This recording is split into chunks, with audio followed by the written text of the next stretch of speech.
Hello friends, જાનુતા kitchen હાઉસમાં તમારું સ્વાગત છે। આજે હું સરસ મજાની મીઠાઈ લઈને આવી છું અને હજુ સુધી જો તમે મારી ચેનલને સબસ્ક્રાઇબ ના કરી હોય તો મારી ચેનલને ખૂબ ઝડપથી તમે સબસ્ક્રાઇબ કરજો। તો ચાલો જોઈ લઈએ રેસીપી। સૌપ્રથમ આપણે એક પેન મૂકવાનું છે, તેમાં આપણે 1 બાઉલ જેટલા મખાના એડ કરવાના છે। અંદાજે 100 થી 150 ગ્રામ જેટલા મખાના લીધેલા છે અને ધીમા ગેસે આપણે તેને સરસ રીતે શેકી લેવાના છે। તમે જોઈ શકો છો સરસ મજાના શેકાઈ ગયા છે। હવે તેને આપણે થોડા ઠંડા કરી લેવાના છે। હવે એક મિક્સર જાર લેશું અને જે મખાના ઠંડા થઈ ગયા છે તે આપણે તેમાં એડ કરી દેવાના છે અને એકદમ ઠંડા કરી લેવાના છે।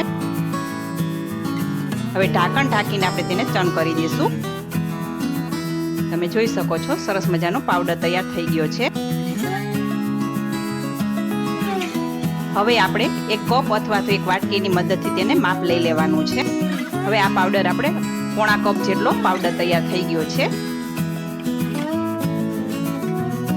હવે એ જ મિક્સર જાર આપણે લેવાનો છે, તેમાં આપણે પાવડરને એડ કરી દેવાનો છે। હવે અડધા કપ જેટલી આપણે ખાંડ એડ કરવાની છે, અડધા કપ જેટલા કાજુ એડ કરી દેવાના છે, 3 નંગ એલચી એડ કરવાની છે અને ઢાંકણ ઢાંકીને આપણે ફરીથી ચર્ન કરી દઈશું। તમે જોઈ શકો છો સરસ મજાનું ચર્ન થઈ ગયું છે। હવે એક આપણે મિક્સિંગ બાઉલ લેશું। હવે જે પાવડર કરેલો હતો તેને આપણે આવી રીતના સરસ રીતે ચાળી લેવાનો છે। કોઈ પણ આખું રહી ગયું હોય તો ફરીથી આપણે ચર્ન કરીને તેમાં એડ કરી શકીએ। તમે જોઈ શકો છો કાજુના કટકા જ આપણે આખા રહી ગયા છે, ફરીથી તેને ચર્ન કરીને આપણે તેમાં એડ કરી દઈશું। હવે આ પાવડર સરસ રીતે તૈયાર થઈ ગયો છે। હવે તેના આપણે 3 ભાગ કરવાના છે। અંદાજે એક ભાગમાં આપણે 2 ચમચા જેટલું એડ કરવાનું છે। ફરીથી આપણે એક મિક્સિંગ બાઉલ લેશું અને તેમાં આપણે એક ભાગ એડ કરી દેવાનો છે। અહીંયા કેસર વાળું દૂધ છે તે આપણે એડ કરી દેવાનું છે અને ફરીથી આપણે 2 ચમચી જેટલું દૂધ એડ કરીને કણક તૈયાર કરી લેવાની છે। આ કણક આપણે યલો કલરની થશે અને આ કલરફુલ મીઠાઈ તૈયાર થઈ જશે। તમે જોઈ શકો છો સરસ મજાની યલો કલરની કણક તૈયાર થઈ ગઈ છે। બહુ ઢીલી નહીં અને બહુ કઠણ નહીં તેવી આપણે કરવાની છે। તેને આપણે એક બાઉલમાં લઈ લેશું અને બીજો ભાગ પણ આપણે બાઉલમાં લઈ લેશું। તેમાં આપણે રેડ ફૂડ કલર છે તે એડ કરી દેવાનો છે અને 2 ચમચી જેટલું દૂધ એડ કરવાનું છે। આ રેડ કલરની આપણે કણક તૈયાર થશે। તમે જોઈ શકો છો સરસ મજાની કણક તૈયાર થઈ ગઈ છે। તેને પણ આપણે એક બાઉલમાં લઈ લેવાની છે। ફરીથી ત્રીજો ભાગ આપણે લઈ લેવાનો છે। હવે તેમાં આપણે ગ્રીન ફૂડ કલર આવે છે તે એડ કરવાનો છે અને 2 ચમચી જેટલું દૂધ એડ કરી દેવાનું છે। તેવી રીતે આપણે 3 કલરની કણક તૈયાર કરી લેવાની છે।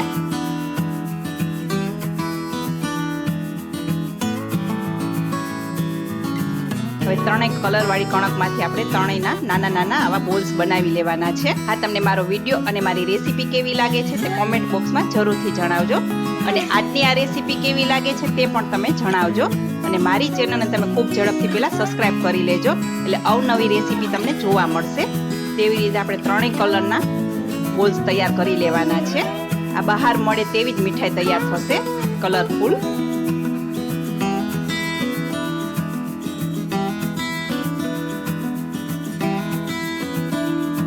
હવે આ 3 બોલ્સ તૈયાર થઈ ગયા છે કલરના। હવે આપણે બટર પેપર લેવાનું છે, તેની ઉપર આપણે થોડું ઘી લગાવી દેવાનું છે। હવે જે યલો કલરનું હતું બોલ્સ તેને આપણે આવી રીતના વણી લેવાની છે અને નાની નાની પૂરી તૈયાર કરી લેવાની છે। બહુ પતલી નહીં અને બહુ ઠીક નહીં તેવી જ આપણે પૂરી તૈયાર કરવાની છે અને એકદમ ઇઝીથી વણાઈ જશે અને એકદમ ઇઝીથી નીકળી પણ જશે। પ્લેટમાં લઈ લીધેલી છે, તમે જોઈ શકો છો। હવે ગ્રીન કલરની છે તેને પણ આપણે વણી લેવાની છે। તેને પણ આપણે લઈ લેશું। હવે જે યલો કલરની છે તેની ઉપર આપણે તેની અંદર આપણે રેડ કલરનો બોલ્સ મૂકી દેવાનો છે અને ફરતું આપણે સરસ રીતે કવર કરી લેવાનું છે।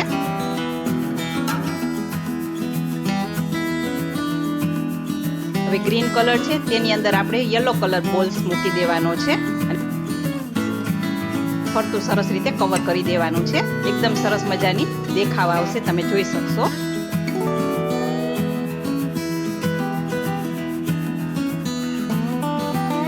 તેવી રીતે આપણે બધા બોલ્સમાંથી આવી રીતના બનાવી લેવાની છે। હવે અહીંયા ચાંદીનો વરખ લીધેલો છે તેને આપણે આવી રીતના મૂકી દેશું। જો હોય તો જ મૂકવાનો, ના હોય તો પણ ચાલશે।